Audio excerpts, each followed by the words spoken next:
पूरी दुनिया में इन खबरों से हड़कंप मचा हुआ है कि इजराइल कब टर्की पर अटैक करेगा, क्योंकि इजराइल का अगला टारगेट टर्की ही है। अब पूरी दुनिया उस रिएक्शन को देखना चाहती है कि जब एक नाटो कंट्री पर नॉन नाटो कंट्री अटैक करेगी तो फिर नाटो देशों का क्या रिएक्शन होगा। क्या टर्की को बचाने के लिए नाटो देश एक साथ उतरेंगे? क्योंकि एक तरफ अब भारत भी इजराइल के साथ खड़ा हो गया है, क्योंकि भारत के जंगी जहाज टर्की के पिछवाड़े में पहुंच गए हैं और अंधाधुंध तरीके से मिसाइलों की बारिश करने लगे हैं। वैसे तो यह खबर किसी को भी हजम नहीं होगी, लेकिन अब जब आगे आप लोग विजुअल्स देखोगे तो आप लोगों के भी रोंगटे खड़े हो जाएंगे। आइए आपको बता दें कि टर्की के पिछवाड़े में आखिरकार भारत ने अपने जंगी जहाजों को क्यों उतारा है। आखिर जंग तो इजराइल और टर्की के बीच में थी, तो भारत क्यों कूद पड़ा, और इजराइल के अटैक के बारे में भी आप लोगों को डिटेल में बताएंगे।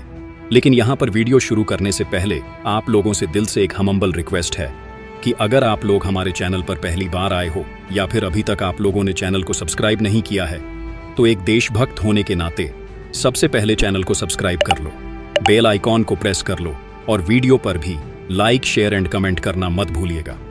तो जी हाँ दोस्तों, आप लोग सही सुन रहे हो कि इजराइल टर्की पर एक मैसिव अटैक करने वाला है, और यह अटैक इतना लार्ज स्केल पर होगा कि टर्की की धज्जियां उड़ जाएंगी।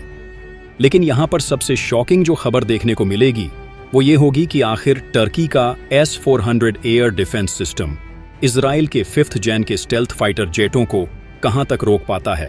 और यह खबर भी पूरी दुनिया के लिए सबसे महत्वपूर्ण होगी, क्योंकि आपको पता है कि टर्की ने अमेरिका के F-35 को रिजेक्ट करके रशिया से S-400 एयर डिफेंस सिस्टम खरीदा था, और टर्की नाटो का इकलौता ऐसा देश बना था जो नाटो कंट्री होने के बाद भी रशिया से उसके S-2000 एयर डिफेंस सिस्टम को खरीद रहा हो। और यही वजह है कि अमेरिका ने टर्की को अपने F-35 5 स्टील फाइटर जेट को नहीं बेचा। हालांकि पिछले काफी समय से ये खबरें निकल के आ रही हैं कि एक बार फिर से अमेरिका ने टर्की को एक बड़ा ऑफर दिया है कि टर्की चाहे तो उनके F-35 को खरीद सकता है, लेकिन उससे सबसे पहले तो रशिया के S-100 एयर डिफेंस सिस्टम को बेचना होगा या फिर इससे दूरी बनानी होगी। और ऐसे सैकड़ों आर्टिकल भी पब्लिश हो चुके हैं कि टर्की अपने S-100 एयर डिफेंस सिस्टम को किस देश को बेचेगा। क्या रशिया टर्की से S-100 एयर डिफेंस सिस्टम को वापस लेगा, या फिर भारत टर्की से S-100 एयर डिफेंस सिस्टम को खरीदेगा? इसलिए टर्की अमेरिका के सामने एक बड़ा इश्यूज भी रेज कर चुका है। टर्की साफ कह चुका है कि जब भारत के पास भी S-400 एयर डिफेंस सिस्टम है, तो फिर अमेरिका ने भारत को अपने F-35 को ऑफर क्यों किया है। अब यहाँ पर अमेरिका द्वारा सिर्फ एक ही वजह बताएगी कि भारत नाटो कंट्री नहीं है और ना ही नाटो का हिस्सा है, बल्कि टर्की नाटो का हिस्सा है। हालांकि अमेरिका ने तो टर्की के खिलाफ ये एक्शन तक ले लिया कि टर्की का 5वीं पीढ़ी का जो स्टील फाइटर जेटकान है, उसके इंजन तक की सप्लाई रोक दी।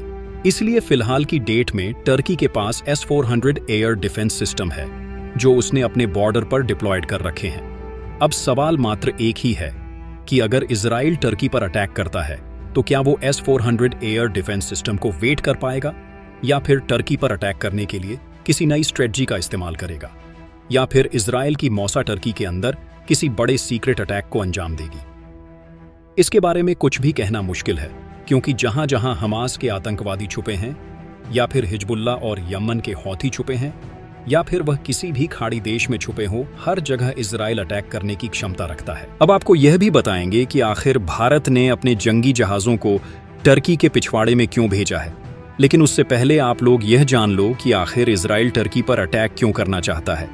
आपको बता दें कि इजराइल ने हमास का नामो निशान मिटाने के लिए अब तक 6 देशों पर अटैक कर दिया है, जिनमें कतर भी शामिल है, और इजराइल का अगला टारगेट टर्की ही है, क्योंकि इस खबर को दुनिया भर की मीडिया कवर कर चुकी है कि अब हमास को खत्म करने के लिए इजराइल टर्की पर भी अटैक करेगा, और टर्की ही अगला टारगेट है इजराइल का। अब चाहे तो सबसे पहले आप लोग ये आर्टिकल देख लो, जिसमें साफ है कि Israel attacked 6 countries to cripple Hamas terror cell including Qatar will Turkey next in the firing line. यानी कि इजराइल का जो अगला निशान आया वो टर्की है। आपको बता दें कि जिस समय इजराइल ने गाजा पर अटैक किया था, तो बेंजामिन नेतान्याहू ने उस समय कसम खाई थी कि वो हमास का नामो निशान मिटा देगा। अब यही वजह है कि इजराइल धीरे धीरे हमास के सभी टॉप लीडर्स की धज्जियां उड़ा रहा है, फिर चाहे वह कतर में छुपे हुए हों या फिर ईरान में। यानी कि हमास आतंकवादियों का जो टेरर सेल पूरे मिडिल ईस्ट में फैला हुआ है, इजराइल इस पूरे टेरर सेल को ही समाप्त करना चाहता है। जब तक यह आतंकवाद का पूरा सेल खत्म नहीं होगा, तब तक मिडिल ईस्ट में शांति नहीं आएगी। और ये सच भी है कि जितने भी मिडिल ईस्ट की कंट्री हैं, इनमें आतंकवाद सबसे ज्यादा फैला हुआ है। फिर वह चाहे ईरान हो, हौतीज हो, हमास हो, हिजबुल्ला हो और दूसरे भिखारी पाकिस्तान के अंदर जितने भी आतंकवादी ग्रुप हैं, उन्हें तो आप लोग छोड़ ही दीजिए, क्योंकि भिखारी पाकिस्तान के अंदर भी अलकायदा, ISI, लश्कर तबा जैसे आतंकवादी संगठन पनप रहे हैं। हालांकि भिखारी पाकिस्तान के अंदर आतंकवाद को मिटाने की जिम्मेदारी तो भारत की है, इजराइल की नहीं है। लेकिन अगर हमास के आतंकवादी भिखारी पाकिस्तान के अंदर आकर छुपेंगे तो इजराइल पाकिस्तान पर भी अटैक करने की क्षमता रखता है। यानी कि जब से गाजा पर अटैक किया है तब से 6 मुस्लिम देशों पर अटैक कर चुका है, जिसमें Lebanon, Syria, Iraq, Iran, Yemen के साथ साथ अब कतर भी शामिल हो गया। इजराइल की डिफेंस फोर्स के जो जनरल स्टाफ हैं, इयाल जामिर, वो साफ कर चुके हैं कि हमास को हम दुनिया के किसी भी कोने में नहीं छोड़ेंगे, और जो देश भी हमास को अपने देश में रखेगा, हम उस देश पर भी अटैक कर देंगे। इन आतंकवादियों पर अटैक करने के लिए मोसाद पूरी तरीके से एक्टिव है, और कतर पर की गई एयर स्ट्राइक के बाद सबसे ज्यादा खौफ टर्की के अंदर ही है, क्योंकि कतर तो वह देश था जिसकी सुरक्षा की जिम्मेदारी खुद अमेरिका ने ली थी। लेकिन अमेरिकी आर्मी के होते हुए इजराइल ने ही अटैक कर दिया। और मजे की बात तो यह है कि रिसेंटली जो अमेरिका के विदेश मंत्री हैं मार्क रूबियो, वो इजराइल में पहुंचे हैं। उन्होंने साफ कह दिया कि आप लोग दुनिया से हमास को मिटाइए, हम आपके साथ पूरी ताकत के साथ खड़े हैं। वहीं दूसरी तरफ अगर आप लोग डोनाल्ड ट्रंप को देखोगे तो डोनाल्ड ट्रंप की तरफ से एक बड़ा रिएक्शन आया। उन्होंने साफ कह दिया कि कतर हमारा एक बड़ा पार्टनर देश है और दोनों ही देशों के जो रिलेशन है वह काफी स्ट्रांग है। ऐसे में इजराइल के इस अटैक की निंदा करते हैं। हालांकि भारत भी कतर पर हुए हमले की निंदा कर चुका है और खुद PM मोदी जी ने कतर के प्राइम मिनिस्टर से बात की थी। इसलिए अब टारगेट कतर नहीं बल्कि टर्की है, क्योंकि टर्की मिडिल ईस्ट का एकमात्र ऐसा देश है जो हमास के आतंकवादियों को economically, diplomatically, operationally and ideologically support करता है।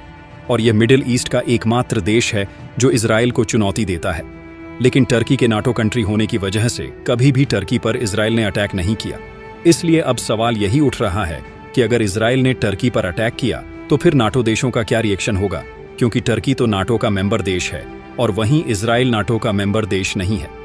यानी कि जब नॉन नाटो मेंबर एक नाटो मेंबर देश पर अटैक करेगा तो फिर अमेरिका का क्या रिएक्शन होगा। USA क्या इजराइल के खिलाफ खड़ा होगा अपनी नाटो कंट्री को डिफेंड करने के लिए। और मजे की बात तो ये है कि 1949 का वो साल था जब खुद टर्की ने इजराइल को एक स्टेट ऑफ इजराइल माना था, और टर्की मिडिल ईस्ट का पहला मुस्लिम देश भी था। और इजराइल के प्रेसिडेंट एर्दोगन से पहले इजराइल और टर्की के काफी स्ट्रांग रिलेशन थे। लेकिन एर्दोगन के आने के बाद इजराइल और टर्की के रिलेशन डाउनवर्ड में चले गए। इसलिए इजराइल द्वारा टर्की पर अटैक होते ही पूरी दुनिया भर की जियोपॉलिटिक्स बदल जाएगी, और अब उसी टाइम का पूरी दुनिया इंतजार कर रही है। लेकिन उससे भी बड़ा धमाका तो भारत ने कर दिया, जब भारत ने अपने जंगी जहाज़ों को टर्की के पिछवाड़े में भेज दिया। वो भी उस समय जब इजराइल टर्की पर अटैक करने की धमकियां दे रहा है, और ये खबरें ग्लोबल मीडिया में ट्रेंड कर रही हैं। अब इसके लिए आप लोग खुद ही आर्टिकल देखो, जिसमें साफ है कि IAS Trikand Greece for made in bilateral maritime exercise. आपको बता दें कि ग्रीस भी टर्की का सबसे बड़ा कट्टर दुश्मन है, और भारत का ये स्टील जंगी जहाज ग्रीस और टर्की की मेडिटेरियन सी में पहुंचा है। यानी कि भारत ने भी आखिरकार टर्की के पिछवाड़े में अपने जंगी जहाज को चढ़ा दिया है। आपको बता दें कि IAS त्रिकांत एक स्टील फ्रीगेट है, और यह ग्रीस के अंदर एक मैरीटाइम एक्सरसाइज का हिस्सा बनने के लिए पहुंचा है। और यह पहला मौका है जब भारत और ग्रीस मिलकर पहली बार मेडिटेरियन सी में एक बड़े युद्ध अभ्यास को अंजाम दे रहे हैं। आपको बता दें कि अब तक केवल भारतीय वायुसेना ही अपने फाइटर जेटों को लेकर ग्रीस पहुंचती थी, लेकिन यह पहला मौका है जब भारतीय नौसेना भी अपने स्टील्थ जंगी जहाजों को लेकर ग्रीस पहुंची है। और अब भारत के इस स्टील फ्रिगेट द्वारा टर्की के भूमध्य सागर में अंधाधुंध तरीके से मिसाइलें बरसाई जाएंगी, क्योंकि वैसे तो ग्रीस भी भारत का एक मित्र देश है और कई मुद्दों पर ग्रीस भी भारत के साथ खड़ा हुआ है। और जब से टर्की ने भिखारी पाकिस्तान के साथ नज़दीकियां बढ़ाई हैं, तभी से भारत ने भी ग्रीस के साथ नज़दीकियां बढ़ानी शुरू कर दी हैं। यहाँ तक कि भारत तो साइप्रस को भी हथियारों की सप्लाई करने के लिए तैयार हो गया है। यानी कि अब टर्की का साइप्रस से भी निपटारा जल्दी होगा। अब देखते हैं आगे और क्या क्या अपडेट निकल के आती है। फिलहाल इस वीडियो में इतना ही। मिलते हैं एक नई वीडियो के साथ। तब तक के लिए जय हिंद, जय भारत, जय श्री राम, जय श्री राम।